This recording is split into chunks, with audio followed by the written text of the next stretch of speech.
À la une de l'actualité, au Mozambique, la RENAMO a signé un accord de paix définitif avec le gouvernement. Cet accord est la troisième tentative de conclure une paix durable entre les deux rivaux. En République démocratique du Congo, alors que le Premier ministre continue de consulter en vue de former son gouvernement, deux ONG listent des personnalités estimées mauvaises gestionnaires. Et puis le député ougandais et star de la chanson Bobby Wine a été accusé d'ennuyer et de ridiculiser le président Yoweri Museveni.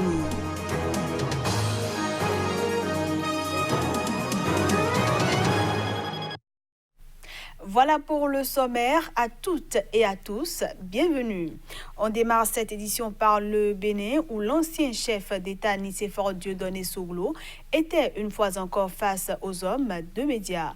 Au menu de cette nouvelle conférence de presse, la crise politique qui secoue le pays depuis plusieurs mois. Pour l'homme d'État, la dissolution de l'Assemblée nationale reste la principale porte de sortie de crise. Pour plus de précisions, je vous invite plutôt à le suivre. Notre peuple, qui vient calvaire, a besoin de toute urgence d'élections véritablement démocratiques. Il ne faut pas tenter le diable et ouvrir un boulevard à la guerre civile. Mais dissoudre au plus vite l'Assemblée de Talon, dirigée par le douanier Vlavonou, l'Assemblée du sang, l'Assemblée de l'exclusion. Mais nous laissons vraiment le choix. Après l'interdiction de délivrance d'actes d'état civil et autres actes de l'autorité. Sans oublier la chasse aux sorcières, livrée à tous les concurrents potentiels. On le voit avec Zizou. Toujours cette hantise pathologique de la compétition. N'est-ce pas le prélude à la déchéance de la nationalité pour tous les opposants exilés? Sommes-nous déjà aux portes de l'Apocalypse? Ou un miracle est-il encore possible? Je dis, il ne faut pas rêver. Même si l'on souhaite tous la paix, mais il y a toujours ce choix préalable, capital à faire, depuis Moïse, entre l'argent et le peuple. Au Mozambique, la RENAMO, ancienne rébellion devenue le principal parti d'opposition, a signé ce mardi un traité de paix définitif avec le gouvernement. La signature de ce document qui s'est déroulé sur la place de la paix à Maputo intervient 27 ans après la fin de la première guerre civile dans ce pays. Le président Philippe Nyusi et le chef de la RENAMO, Osufo Momade, ont signé le document sur la place de la paix à Maputo en présence de responsables venus de tout le continent, dont les présidents sud-africains Cyril Ramaphosa et rwandais Paul Kagame, et sous les applaudissements de milliers de spectateurs. Il s'agit de la troisième tentative pour conclure une paix définitive entre les deux rivaux, la RENAMO n'ayant jamais totalement désarmé et ayant maintenu une partie de ses combattants dans les montagnes du centre du Mozambique. Le parti accusait le gouvernement de ne pas respecter ses engagements.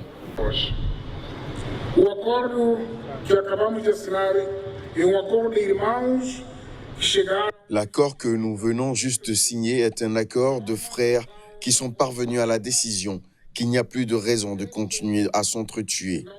Ce n'est pas un accord entre ennemis. C'est un accord qui prouve que nous ne voulons plus de la guerre. Plus jamais de guerre entre nous.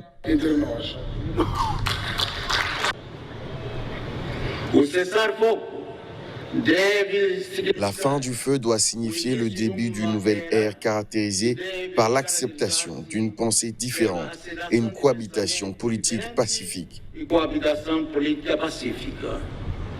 L'accord signé ce mardi, baptisé Accord de paix et de réconciliation de Maputo, met un terme à un long processus de négociation initié par le leader historique de la RENAMO, Alfonso Dhlakama, décédé en mai 2018, et intervient à quelques mois d'élections générales prévues le 15 octobre prochain. La signature de l'accord ouvre la voie à des élections pacifiques, a souligné Cyril Ramaphosa. What we can assure you, President Nyusi and Mr. Momade, Ce que nous pouvons vous assurer est que nous, l'Afrique du Sud, nous embarquerons sur ce chemin avec vous. Vous ne marcherez jamais seul. Nous serons toujours avec vous. Thank you very much. Pour le Portugal, l'ancienne puissance coloniale du Mozambique, cet accord représente un progrès fondamental dans la construction de la paix. Signature d'accord de cessation des hostilités par des groupes armés Peul et Dogon au Mali. Ces deux communautés se déchirent sans cesse depuis des mois dans plusieurs localités du centre du pays.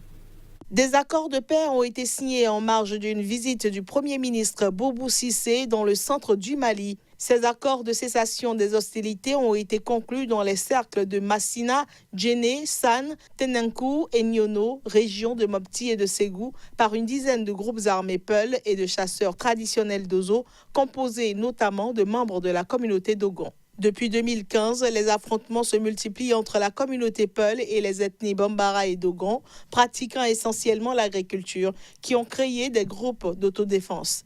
Ces violences intercommunautaires ont fait des centaines de morts. Elles avaient culminé le 23 mars à Ouagassagou, près de la frontière burkinabé, où quelques 160 Peuls avaient été tués par des chasseurs Dogon présumés. Désormais, les groupes s'engagent à cesser immédiatement et définitivement les hostilités, à tout mettre en œuvre pour favoriser la libre circulation des personnes, des biens et des agences humanitaires, selon le document signé en présence du Premier ministre qui a encouragé les parties à faire la paix.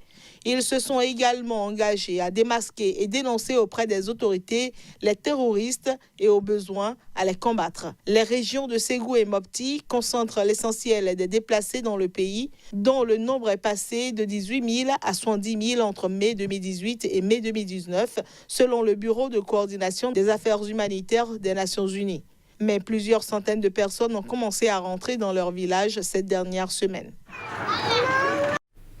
Allons en République démocratique du Congo, où deux ONG ont établi une véritable liste noire de 13 projets et d'une quinzaine de personnalités associées qu'elles ne veulent plus voir aux affaires. Cela intervient alors que le Premier ministre continue de consulter en vue de former son gouvernement. La Ligue congolaise de lutte contre la corruption et les réseaux des parlementaires africains contre la corruption ont établi une véritable liste noire de 13 projets et d'une quinzaine de personnalités associées que ces deux ONG ne veulent plus voir aux affaires. Il s'agit des anciens premiers ministres, ministres, gestionnaires d'entreprises publiques et même des membres de la Commission électorale nationale indépendante CENI. Parmi la quinzaine de personnalités épinglées, toutes ne sont pas de la coalition pro-Kabila.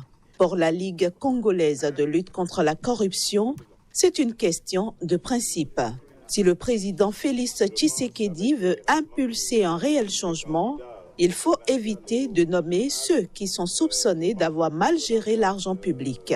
Sur les 13 dossiers cités, parmi lesquels le soutien à la campagne agricole 2012-2014, l'achat de locomotives pour la Société nationale de chemin de fer, de machines à voter par la CENI, le projet de fibre optique ou la construction de stades municipaux, il n'y a jamais eu de poursuite judiciaire. Ces projets de plusieurs dizaines ou même centaines de millions de dollars n'ont jamais porté leurs fruits. Mais pour maître Hubert Chiwaka Masoka, en charge de la lutte contre l'impunité, le chef de l'État peut légalement écarter toute personnalité sur laquelle pèseraient de simples doutes. En Ouganda, le député Bobi Wine a été accusé d'ennuyer et de ridiculiser le président Yoweri Museveni. Il a également été accusé d'incitation à la violence. Le chanteur et opposant ougandais Bobi Wine a été accusé d'ennuyer et de ridiculiser le président Yoweri Museveni. Candidat à la présidence, Bobi Wine, dont le vrai nom est Robert Kyagulanyi, a également été accusé d'incitation à la violence. Mais le chanteur a nié les accusations. Les faits remontent à l'année dernière. Au moment d'un rassemblement, le convoi du président Yoweri Museveni a subi des jets de pierre de la part des partisans de l'opposition. Bobi Wine fait déjà face à une accusation de trahison pour cet incident et est actuellement en liberté sous caution. S'il est reconnu coupable, il pourrait, avec 35 autres personnes accusées, être passible d'une peine pouvant aller jusqu'à l'emprisonnement à perpétuité. Député depuis 2 ans, Bobi Wine se présente comme un champion des pauvres et d'y défendre la justice sociale et la démocratie. Selon lui, les accusations du président ougandais sont toutes motivées politiquement pour miner ses ambitions présidentielles. Il a l'intention de se présenter contre Museveni aux élections de 2021. Le président Yoweri Museveni est au pouvoir depuis 1984 et cherche à obtenir un 6e mandat. On retrouve cette fois-ci Emmanuel Crépy pour la revue de presse Afrique.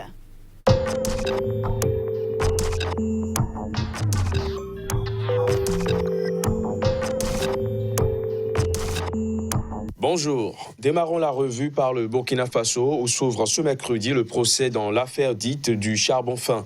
Plusieurs tabloïds burkinabés se sont intéressés à ce sujet. 2 entreprises, Essakan SA et Bolloré Logistique, seront à la barre ce matin, nous informe Sidouaya. Le journal burkinabé d'information, Le Quotidien, annonce pour sa part que 12 personnes physiques, IAM Gold, Essakan SA et Bolloré, sont citées à comparaître ce jour. C'est ce que Le Pays traduit également en manchette, rouge sur blanc, par 12 personnes Bolloré SA et IAM Gold Essakan à la barre aujourd'hui.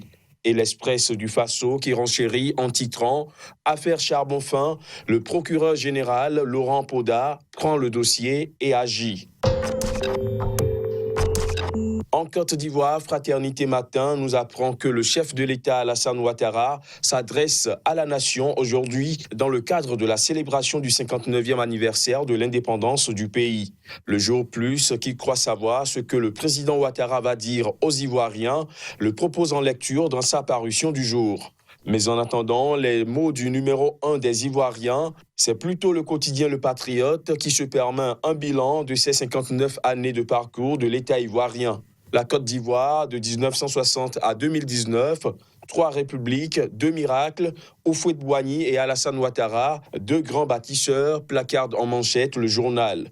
Le Patriote propose également à travers ses colonnes les grandes dates qui ont marqué l'histoire du pays. Toujours en Côte d'Ivoire, le jour plus nous apprend en gros titre que dans le cadre de la composition de la nouvelle commission électorale indépendante CEI, les députés de l'opposition échouent au Conseil constitutionnel.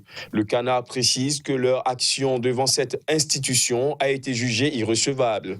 Information également relayée par le Patriote qui positionne à sa une réforme de la CEI, saisine du Conseil constitutionnel, les députés de l'opposition déboutés. Au même moment, l'intelligent d'Abidjan, qui a consacré quelques pages à la prochaine élection présidentielle, titre en manchette « Élection en Côte d'Ivoire, 2020 n'est pas 2010, Ouattara, Bédié Gbagbo ou incertitude troublante à 14 mois de la présidentielle ». Au Sénégal, plusieurs tabloïds se sont intéressés au blocage du dialogue national. Sud Quotidien, qui a interrogé Benoît Sambou, lève un coin de voile sur la situation actuelle et nous apprend que les TDR, pour l'audit du fichier et l'évaluation du dernier processus électoral, constituent la pomme de discorde. Le Quotidien, de son côté, affiche en gros titre « Évaluation du processus électoral et audit du fichier, blocage au dialogue ». Le Quotidien précise que l'opposition veut des experts indépendants pour les termes de référence. Et c'est par le Sénégal que nous refermons cette revue des titres à la une de quelques quotidiens du continent qui nous sont parvenus ce mercredi. Demain est un nouveau jour.